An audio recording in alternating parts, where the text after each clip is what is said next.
When you turn 50, something quietly happens that few people are prepared for. Your steps suddenly aren't as steady as they used to be. A trip to the grocery store leaves your thighs aching. A short flight of stairs makes your knees tremble with every step. And gradually, you start avoiding hills, hesitating to walk long distances, or simply finding it hard to stand for too long. Many tell themselves, it's just age, that's normal. But the truth is, not everything that weakens your legs is due to age. And blaming it entirely on aging is not only wrong, it's dangerous, because it makes us miss causes that can be intervened with, adjusted, and significantly improved. Of course, some reasons are frequently mentioned: lack of exercise, osteoporosis, osteoarthritis, collagen loss, or vitamin D deficiency. These causes are absolutely real and clearly affect leg strength.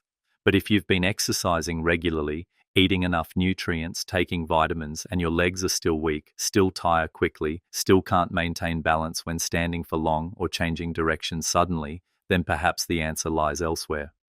Today's video is a deeper dive for those who have ruled out common causes but whose legs still betray them every day.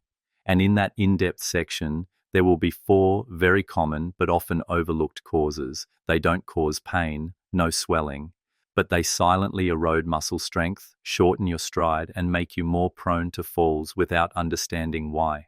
Some of these can be detected with simple tests, in some cases just by changing a medication you take every night. Leg strength significantly improves after a few weeks. And the great thing is, these hidden culprits are completely controllable if you know where to look and how to address them correctly. So what are they, and how do you identify, intervene, and recover step by step? Let's explore each cause in the next section, starting with the central control unit of your muscles: thyroid hormones and testosterone. Culprit number 1, hormonal imbalance. Sounds unrelated, but in fact, science has shown that low testosterone in men over 60 can make it hard for them to step onto a bus or leave their knees aching after just a few minutes of standing at a traffic light. The endocrine system is like the silent central control unit that coordinates all internal body functions, from energy metabolism and heart rate control to how muscles react when you stand up, walk, or maintain balance. And when this system malfunctions, the signals from the brain to the muscles are no longer clear. Muscle building slows down, and you start to notice tired thighs, trembling when climbing stairs, difficulty keeping your knees steady when standing for a long time, even though your joints don't hurt, and scans don't show any abnormalities. Concurrently, in men over 60, testosterone levels tend to decrease significantly. When this hormone is deficient, the body can no longer activate the mTOR pathway, which is the blueprint for building muscle fibers. Muscle stem cells, satellite cells, are no longer activated to repair or create new muscle, especially type 2 muscles, the fast twitch fibers that help you spring out of a chair, walk quickly, and maintain balance, will be lost fastest if testosterone is low. That's why many men feel weak in their knees and are prone to tripping, even though they eat well and sleep regularly. A large review published on PubMed Central shows that both hypothyroidism, underactive thyroid, and hyperthyroidism, overactive thyroid, can weaken limb muscles, but hypothyroidism has a more pronounced effect on large muscle groups, especially in the thighs and around the knees. When the thyroid is underactive, the muscle building process slows down, causing the legs to gradually lose strength, which the patient may not immediately realize. Beyond the thyroid, sex hormones, particularly testosterone in men, also play a crucial role in maintaining muscle mass. A clinical study on men aged 60 and older with low testosterone levels showed significant results. After 6-12 months of hormone replacement therapy, TRT, they gained an average of 2 to 3 kilos of muscle mass, and leg strength significantly improved, data from Science Direct.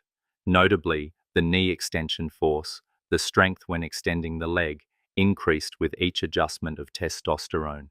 This indicates that recovery is not just about feeling lighter or less tired, but a measurable increase in physical strength. When hormones are balanced, the legs are not only stronger, but also help improve the ability to stand steadily, walk, and prevent falls, which is very important for older adults. So if you suspect you're experiencing a hormonal imbalance, where should you start? Step 1. Check your thyroid. Ask your doctor to check two main indicators, TSH and FT4. If TSH is higher than 10 MIUL, that's a sign of hypothyroidism, even without obvious symptoms.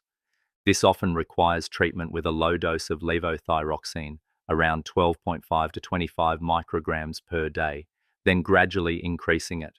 The goal is to avoid a rapid heartbeat, especially if you have a history of atrial fibrillation. Step 2. Check testosterone for men over 60. It's best to get tested in the morning, between 7 and 10 a.m., when this hormone is at its highest level of the day. If the result is below 8 nmol/L and you have symptoms like fatigue, muscle weakness, decreased libido, or difficulty sleeping, your doctor might suggest testosterone replacement therapy, TRT. Administration can be via topical gel or periodic injections, but requires close monitoring by an endocrinologist or urologist. And equally important, don't forget to combine it with exercise. Hormone therapy is only one part. For muscles to truly recover, the body needs a clear signal from movement. Regular exercise will awaken muscle fibers, helping them better absorb signals from hormones, thereby naturally increasing strength and endurance. Here are 3 simple but highly effective exercises. First, chair squat. This exercise mimics one of the most common movements in daily life. Standing up and sitting down from a chair without armrests will help activate all the front thigh muscles, glutes, and even the lower back muscles. If you're just starting, use a sturdy chair and keep armrests nearby in case you lose balance. Ideally, perform 2 to 3 sets, 8 to 10 repetitions each, depending on your physical condition. Exercise number 2, step-up exercise. This is an excellent exercise to train leg muscle strength and balance. You just need a step about 6 to 8 inches high, or use a light step platform at home, stepping up and down alternately with both feet. Remember to keep your back straight and avoid leaning forward.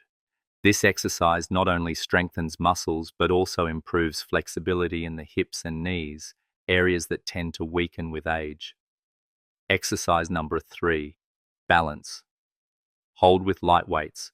This exercise helps strengthen body control, which is very important for fall prevention. Stand tall, feet slightly wider than shoulder width apart, holding 2 light weights like 0.5-liter water bottles or small dumbbells. Slowly shift your weight onto one leg, hold your balance for a few seconds, then switch sides. You can stand near a wall or hold onto a chair if you need initial support. Performing 5 to 10 repetitions on each side regularly will help the nervous system and muscles coordinate more smoothly. Additionally, I also need you to be aware of some safety precautions, which cannot be ignored here. While hormones can be very effective in helping muscle strength recovery, not everyone is suitable for this therapy, especially with testosterone. Extreme caution is needed. Those with a history of prostate cancer, hematocrit levels higher than 54%, or uncontrolled cardiovascular disease should avoid using testosterone unless approved and closely monitored by a specialist. Similarly, when treating hypothyroidism, levothyroxine must be used correctly to be effective. The medication should be taken in the morning on an empty stomach. Also, avoid taking it at the same time as calcium or iron, at least 4 hours apart to prevent reduced absorption. And equally important, don't view hormone use as a shortcut to avoid exercise. Hormones are only a supporting tool. Without regular physical activity, muscles will weaken again, no matter how balanced the hormones in your blood are. Have you ever had your TSH or testosterone levels checked? Have you ever felt significant leg weakness, even without doing anything strenuous, but all your test results came back normal? By listening to your body and paying attention to small changes, we'll have the opportunity to intervene early before weakness becomes irreversible. In the next section, we'll move on to a less noticeable culprit that's directly related to oxygen, something muscles cannot live without for even a minute. There's a cause of leg weakness that almost no one notices: chronic oxygen deprivation in the body. It might sound far-fetched. Who lacks oxygen if they're not suffocating? But in reality, in people over 60, two very common conditions subtly, steadily, and dangerously reduce the amount of oxygen reaching the muscles. Culprit number 2, heart failure and chronic obstructive pulmonary disease, COPD. And when muscles don't receive enough oxygen for a long time, they don't just get tired, they atrophy. Not because you're inactive, but because even when you try to exercise, your muscles aren't getting enough oxygen to grow or maintain strength. Imagine muscles as a power production factory. To operate efficiently, this factory needs continuous oxygen, like a stove needs fire. When the heart is weak, it doesn't pump enough blood, meaning not enough oxygen reaches the muscles. The result? Muscle cells switch to an anaerobic state, easily producing lactate, causing early fatigue. Low oxygen activates TNF-A and other inflammatory cytokines, disrupting protein balance, leading to more muscle breakdown than creation. The energy factories within muscles, namely mitochondria, also gradually decrease in number and quality. In COPD, the obstructive lung disease often seen in long-term smokers or those exposed to dust, oxygen deprivation is even more complex. Shortness of breath makes patients less active, further accelerating muscle loss. Chronic inflammation increases endogenous cortisol, a hormone harmful to muscle mass if prolonged. Insufficient oxygen significantly weakens the quadriceps muscle, the group responsible for standing, sitting, and maintaining balance. According to data from PubMed Central, PMC, in patients with severe heart failure, classified as NYHA Class 3 to IV, thigh muscle mass can decrease by 20 to 30% compared to healthy individuals of the same age. But what concerns experts more is the link between leg muscle strength and prognosis. Specifically, low knee extensor strength has been identified as an independent predictor of mortality risk in heart patients, meaning that merely weak leg muscles significantly impact survival, even if other indicators are not yet too bad. Not just with the heart, the leg muscle system also reflects respiratory status. Another study showed that in patients with moderate to severe chronic obstructive pulmonary disease, COPD, thigh muscle force is almost directly proportional to the FEV1 index, which measures the maximum amount of air exhaled in 1 second. When FEV1 decreases by 10%, leg muscle strength also drops by 5 to 8%. This indicates that the muscle system not only weakens with age, but is also a clear consequence of poorly functioning lungs and heart. Fortunately, there are ways to improve. Pulmonary rehabilitation programs have shown very positive results. After 12 weeks of supervised exercise, patients not only improved leg muscle strength but also walked longer in the 6-minute walk test and reported a significant increase in quality of life. So if heart failure or COPD is silently wasting away your muscles day by day without you knowing, what's the way to intervene in time, before your legs become too weak to walk steadily? The good news is, no need for modern machinery, no need for expensive or complex training, and no need to wait until you're hospitalized to start making adjustments. As long as you know how to correctly combine 3 pillars: foundational treatment, rehabilitation exercise, and proper nutrition, even with a weak heart or lungs, your muscles can still maintain significant strength and mobility. Let's go step by step, from adjusting medication to simple exercises and a nutrient-rich diet, to help your muscles no longer suffocate silently. The first thing to do is optimize foundational treatment. For those with heart failure, using the right medication not only helps improve symptoms like fatigue or leg swelling, but also increases the heart's pumping ability and nourishes muscles more effectively. Among these, beta blockers play a role in helping the heart contract steadily, with a slower but stronger beat. Additionally, newer drugs like ARNI, sacubitril, valsartan, or SGLT2 inhibitors have been shown in many studies to reduce rehospitalization rates and significantly improve heart function. For those living with COPD, chronic obstructive pulmonary disease, it's crucial to maintain full and regular bronchodilator therapy. Combination inhalers like LABA with corticosteroids, ICS, will help widen the airways, reduce inflammation, and improve oxygen uptake into the blood daily, thereby nourishing the muscles better. Once the treatment foundation is stable, the next indispensable step is supervised rehabilitation exercise. This doesn't mean you have to go to the gym or use complex equipment. Just walking or cycling for 20 to 30 minutes per session, about 3 times a week, is a very effective start. Initially, exercise at a light level, about 40 to 50% of your maximum exercise capacity, then gradually increase to about 60 to 70%. Throughout this process, you need to monitor your SpO2, the blood oxygen saturation level, especially for people with COPD, to ensure that oxygen levels remain safe. If this indicator drops below 88%, stop exercising and adjust the intensity or consult your doctor. Regarding nutrition, people with heart or lung disease often have a high risk of muscle loss due to increased metabolism and reduced absorption, so ensuring adequate protein intake is crucial. An ideal level is about 1.5 grams of protein per kilogram of body weight per day. Additionally, if you've lost more than 5% of your weight in the last 6 months, which is quite common in older adults with underlying conditions, you might consider supplementing with creatine, 3-5 grams per day, or via alanine to help muscle mass recover better. And don't forget, a seemingly simple but extremely important thing: drink enough water, because when dehydrated, circulation will decline, leading to less effective muscle nourishment, even if other factors are well controlled.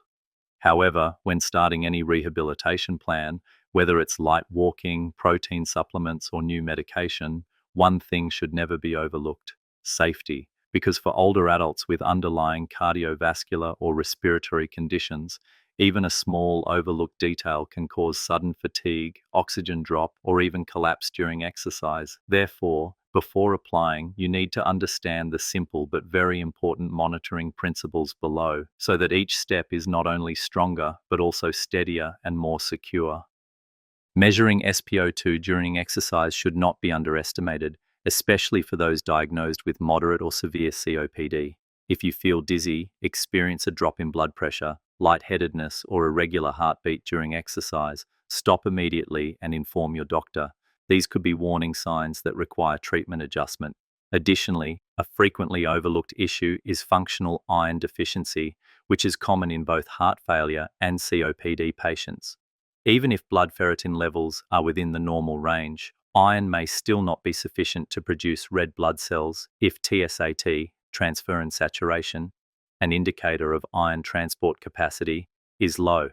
Therefore, proactively ask your doctor to check TSAT in addition to ferritin. And if TSAT is below 20% or ferritin is below 100 nangzhou/mol, you may be prescribed intravenous iron carboxymaltose to safely and effectively restore iron stores, compared to taking conventional iron pills. Has anyone in your family ever been diagnosed with heart failure or COPD, but still thought their muscle weakness and poor mobility were due to age? If so, please share below this video, because your story might help someone else realize the true cause behind their legs weakening day by day. Some people walk every morning, exercise regularly, and eat well, yet they still feel a strange lack of power. Just a few steps leave them tired. Standing a little too long makes their legs tremble, feeling like they're trying to drive a car that's run out of gas. If you've ever experienced that feeling, your body might be silently dealing with culprit number 3, anemia or silent iron deficiency, which prevents muscles from getting enough oxygen to function effectively, despite all your efforts. Muscles are like an engine. To run smoothly, they need a steady supply of oxygen. And oxygen in the blood is transported by red blood cells and hemoglobin, which are produced thanks to iron. When the red blood cell count or hemoglobin is low, meaning the body is anemic, no matter how deeply you breathe, oxygen cannot reach the muscles at the right time and place. Muscles will have to switch to an anaerobic mode, meaning they operate without oxygen, but at the same time produce more lactate, a substance that causes muscles to fatigue quickly. That's why you might breathe normally but still feel your legs heavy when climbing stairs, or take short, slow steps as if you're pushing your way through the road with utterly exhausted legs, even without any obvious joint or heart-lung problems. More importantly, Iron deficiency not only reduces endurance, but also affects recovery after exercise or after a hospital stay. Without enough iron, the body cannot create new red blood cells to re-nourish damaged muscles. One of the clearest pieces of evidence showing that iron deficiency directly affects muscle strength in older adults comes from a 2020 study involving 224 geriatric patients. The results showed that as many as 41% of people over 65 were iron deficient, a number much higher than we might imagine. But what's even more striking is that iron deficient individuals had significantly lower grip strength and knee extension strength compared to those who were not deficient. These are two muscle groups essential for standing up, walking, and maintaining balance. It was particularly noted in this study that when patients were treated to improve their hemoglobin levels through iron transfusions or anti-anemia medication, they not only increased their blood count but also recovered better in terms of both muscle strength and ability to perform daily activities. Specifically, the Barthel Index, a scale for basic daily activities like going to the restroom, dressing, eating, significantly improved even during hospitalization. This shows that anemia doesn't just make people feel tired, it also hinders the entire recovery process. Furthermore, the impact of anemia extends to long-term survival. A demographic analysis in Italy, cited on News Medical, indicated that in older adults who were both anemic and had weak grip strength, the risk of death within 10 years increased by 64% in men and 117% in women. These numbers are no longer gentle warnings, but evidence that anemia is a silent factor dragging down longevity and quality of life, if not detected and corrected in time. The good news is, both anemia and iron deficiency can be detected and treated effectively if done correctly.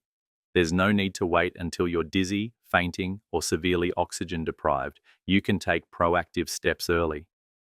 The first step, get a comprehensive and systematic blood test. Don't just look at the hemoglobin, HB number, because there are cases where HB is still within the normal range, but the body is significantly iron deficient. However, HB is still a starting point. If HB is lower than 13 GL in men or 12 GL in women, further evaluation is needed. At the same time, you should check ferritin, reflecting the body's iron stores, CRP, to rule out chronic inflammation that can skew ferritin results. Vitamin B12 and folate, two essential nutrients for the body to produce new red blood cells. Once you have the results, the next step is appropriate adjustment. If iron deficiency is confirmed, you can supplement with elemental iron at a dose of 100-200 milligrams per day, in common forms like ferrous sulfate or iron sucrose. Treatment typically lasts at least 2 to 3 months to sustainably replenish iron stores. For those with poor absorption, common in people with stomach conditions, long-term acid-blocking medication use, or older adults with absorption disorders, you should discuss with your doctor about switching to intravenous iron infusion. This method is faster and less likely to cause constipation or bloating, which are uncomfortable side effects of oral iron. In parallel with medical treatment, you need to activate muscle circulation by exercising correctly. One method proven effective in improving blood circulation is interval walking.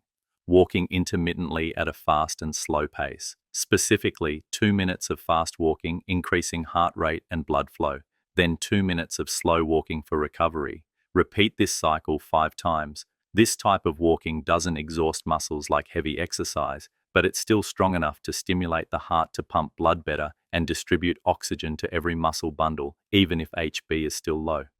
During iron supplementation, there are some small but very important principles to remember.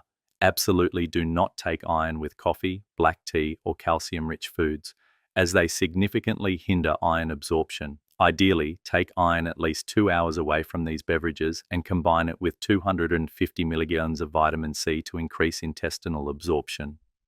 If iron causes constipation or stomach discomfort, you can ask your doctor about switching to an easier-to-tolerate organic iron form or intravenous iron if needed.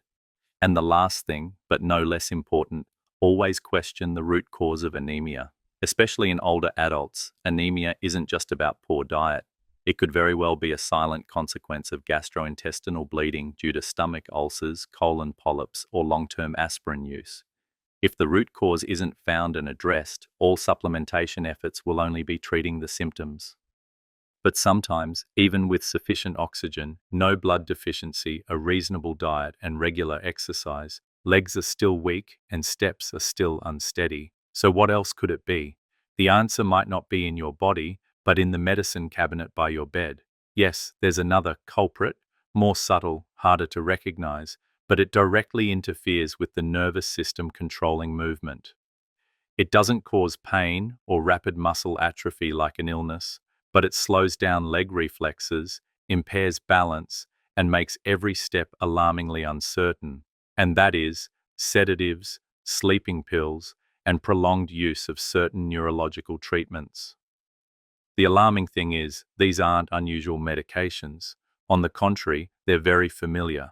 They might be right in your bedside drawer, a sleeping pill to help you drift off each night, a sedative prescribed by a doctor 5 years ago for prolonged anxiety, or simply an older generation antihistamine used for allergies but causing drowsiness very quickly. They seem harmless, but if used incorrectly or without monitoring, they can subtly trip the circuit breaker of the motor nervous system, causing muscles to react slowly, steps to go astray, or difficulty maintaining posture when changing direction suddenly. To maintain balance, quick reflexes, and steady steps, our bodies rely on an incredibly sophisticated coordination network. This system includes the motor cortex, the command center for all movement, the vestibular system, maintaining postural stability as the head or body moves, and the sensory nerve network from muscles and joints, continuously sending real-time information back to the brain to adjust each step. But when sedatives, like benzodiazepines, diazepam, lorazepam, Z-drugs, zolpidem, esopiclone, or even older generation antihistamines, diphenhydramine, enter the body, they begin to interfere with this system by slowing down or disrupting signals from the brain to the muscles. Specifically, this group of drugs inhibits the motor cortex, making precise movement control signals less accurate. Have you ever felt like your brain knew to step, but your legs were sluggish by half a beat? Or ever felt a bit drunk when getting up too fast, even without having a single drink? That's the typical effect when medications slow down the motor reflex system. When signals are slowed, muscles don't contract at the right time to maintain balance. Reflexes to turn or avoid obstacles also slow down. The sense of your position in space becomes blurry. And that's how falls easily occur, even on flat floors, in good lighting. A systematic review of 12 clinical studies published on PubMed and Mayo Clinic proceedings clearly confirmed prolonged benzodiazepine use can increase the risk of falls by 22% to 54% in people over 65. Notably, the highest risk was recorded within the first 14 days after a dose change, the period when the body hasn't had time to adapt to the new neurological effects. Another study in the US also showed that when benzodiazepines are used concurrently with opioids or alcohol, the risk further increases. This combination slows nerve signals and depresses respiration, especially during sleep, when the body is already in a vulnerable state and reflexes are significantly reduced. The worrying thing is that in people who already have mild hand tremors, reduced muscle tone, or an unstable gait, adding a sedative to their prescription can easily become the straw that breaks the camel's back, leading to a serious fall in the bathroom or in the middle of the night without any prior warning signs. The risk is clear, the mechanism is no longer in doubt, but the question now is what to do, because clearly many people cannot stop medication immediately. Some are treating insomnia, some have chronic anxiety, and some are taking prescribed medication that their doctor previously ordered. So how can you manage safely, without withdrawal symptoms, without affecting sleep, but still protect your reflexes and leg strength? The first step isn't to stop the medication immediately, but to inventory your entire medication list, even those you think are harmless. How many medications in your cabinet have the phrase "may cause drowsiness" that you're regularly taking? Bring that list to your doctor and ask for an evaluation using the stop, start, or BEERS criteria. specialized tools that help identify medications no longer appropriate for older adults. If sedative use is still necessary, prioritize short-acting types like lorazepam, used only in the evening and for no more than 2 consecutive weeks. If insomnia is the primary reason, have you ever tried non-drug methods like CBTI, cognitive behavioral therapy for insomnia? Studies show that CBTI is more effective than sleeping pills in the long run, especially in people over 60. During the medication tapering phase, to prevent falls and support the nervous system's adaptation, you should practice Tai Chi or single leg standing with support every day, even if only for 5 minutes. Install grab bars along hallways, in the bathroom, and use a cane if you've had recent falls. Do you brace yourself against a wall to get up at night? Is your bathroom safely equipped with support points? But even with solutions available, it's crucial to implement them correctly and safely enough. Because with sedatives, unlike food or exercise, a small misstep can cost you a serious fall or a night of agonizing sleeplessness due to withdrawal symptoms. Reducing dosage, changing medication, or stopping altogether cannot be done intuitively or carelessly, but requires a clear roadmap, monitoring, and especially the cooperation of a doctor. So before making any changes, please pay close attention to the following points, so that every step becomes steady, both literally and figuratively. Absolutely do not stop benzodiazepines abruptly, as it will cause withdrawal syndrome, with symptoms like trembling, confusion, severe insomnia, and in severe cases, seizures. If you've been taking them for a long time, gradually reduce the dose. 10% every 1-2 weeks, under strict medical supervision. Also, don't forget, absolutely avoid combining sedatives with alcohol or opioids. Many nocturnal falls and even deaths are due to the silent synergy between these 3 factors. We've just covered 4 hidden culprits, each with its own way of causing damage, and each completely controllable if identified in time. Now it's time to look at the big picture, to connect all the pieces into a clear image, and most importantly, to help you know where to start to regain your leg strength. First is hormonal imbalance. When the thyroid weakens and testosterone decreases, muscles are no longer precisely controlled and properly built.